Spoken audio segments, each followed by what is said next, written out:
Bonjour et bienvenue dans une nouvelle vidéo sur Over the Wire, comment apprendre les commandes Linux en résolvant les levels bandits de Over the Wire. Donc ici on est sur le level 19 et on va voir ce qu'il faut faire pour le résoudre. Donc là on nous dit qu'en fait pour gagner un accès sur le prochain level on doit utiliser un binaire qui est en CTUID mis dans le répertoire Home. Exécutez-le sans les arguments pour comprendre comment l'utiliser. Le mot de passe de ce level peut être trouvé à la place habituelle de etc bandit pass et à côté on aura par exemple bandit 20.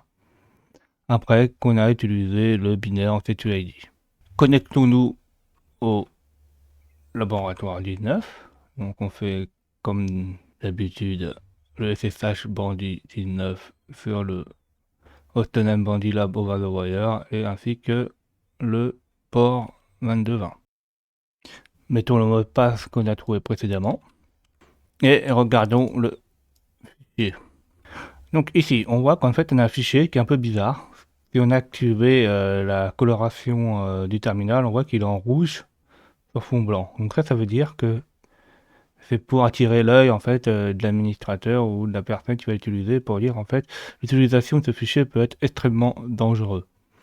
En fait, pendant l'exécution, ce fichier-là, avec le TTID, il va prendre les droits de l'utilisateur. Donc, comme on voit le droit d'utilisateur ici, il est en bandit 20 avec le groupe bandit 19. Donc, c'est-à-dire que quand on va l'exécuter, il va prendre les droits de bandit 20. Autre chose qu'on voit dans les droits, là, on voit par exemple le droit utilisateur, là, l'utilisateur est bien en lecture, écriture, et là, il y a un S. Donc, le S, ça veut dire qu'il est en CTUID. Ça peut être intéressant aussi, par exemple, ça nous arrive souvent, ou ça arrive aussi sur des anciens terminals, ou des écrans qui... ou s'il n'est pas configuré pour avoir la coloration de terminal, qu'en fait, on n'ait aucune coloration. Donc on ne pourra pas faire la différence entre un fichier binaire normal ou un CTID.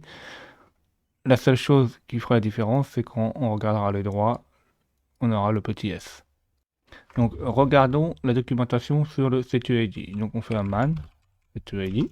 Et là, on a de la documentation. Donc là, comme c'est dit, en fait, le CTID, en fait, c'est quelque chose qu'on développe en C. Donc qui permet en fait de donner à l'utilisateur courant les droits de l'utilisateur du fichier. Donc là, ça nous dit bien en fait dans la description que CTID, en fait, ça met le ID de l'user, de l'utilisateur effectif. En fait, c'est l'utilisateur du fichier qui va appeler le process. En fait, le process, il va prendre, en fait, il va être privilégié par rapport à l'utilisateur qui se trouve sur le fichier. Par exemple, si le fichier appartenait au root, à l'administrateur, il va prendre le ID pendant l'exécution du programme au root. Donc il aura les privilèges de tout faire. Donc nous, on n'a pas root, mais on aura bandit 20 et on aura les privilèges de bandit 20. Donc tant que dans le programme, là, il appelle ce CTID, il aura le privilège de l'utilisateur qu'on donnera. Là, dans le résumé du laboratoire, on nous dit qu'en fait, pour utiliser le CTID, il faut l'exécuter une fois sans rien mettre comme paramètre. Donc, pour exécuter un programme sur un Linux, on met // et on met le nom du programme. Et là, on voit qu'il y a un exemple et qu'il faut mettre le ID. Donc, c'est quoi le ID? Donc, regardons avec le manuel à quoi correspond le ID man. Il dit que ID affiche le ID réel et le ID effectif pendant de l'utilisateur et le groupe. Donc, en fait, le ID réel, c'est l'ID qu'on a en ce moment, et le ID effectif, c'est l'ID qui peut être donné pendant le process d'un autre fichier. Donc, par exemple, si je tape ID là, on a que les ID réels. Donc, par exemple, on a UID, bandit 19, et on a le groupe ID, et etc. Et pour avoir un ID effectif, si on fait bandit 20/do, on a EUID. Donc là, c'est le ID effectif, c'est le ID qui a été partagé par le processus bandit 20, qui a les privilèges de bandit 20. Quand on va exécuter des programmes à partir de ceci, il va les exécuter avec le privilège de l'utilisateur Brandy20. Et si on a un fichier qui lui appartient, on pourra, si le fichier est bien configuré, le lire, l'écrire ou l'exécuter.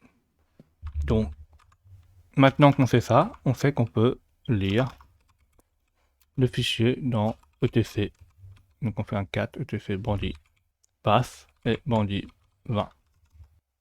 Comme le ID, on est en Brandy 20, on peut lire le fichier Brandy 20 et ainsi que son mot de passe qui est à l'intérieur. Donc là, on a le mot de passe qui est ici. Alors, qu'est-ce qu'on a appris?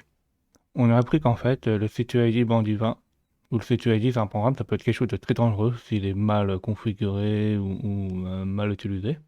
Et c'était quoi un CTUID, un ID effectif et un ID réel? Alors, petite anecdote, la plupart des CTUID se fait par exemple pour des choses assez importantes.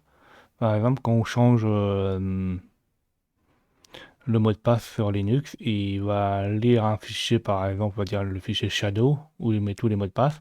Et là, comme il n'a pas les droits de l'utilisateur courant pour le modifier, il va faire appel à des droits administrateurs pendant un certain laps de temps assez court pour pouvoir mettre le mot de passe dans le fichier shadow qui en fait peut être lu ou écrit que par l'administrateur. Ça, c'est un petit exemple par exemple.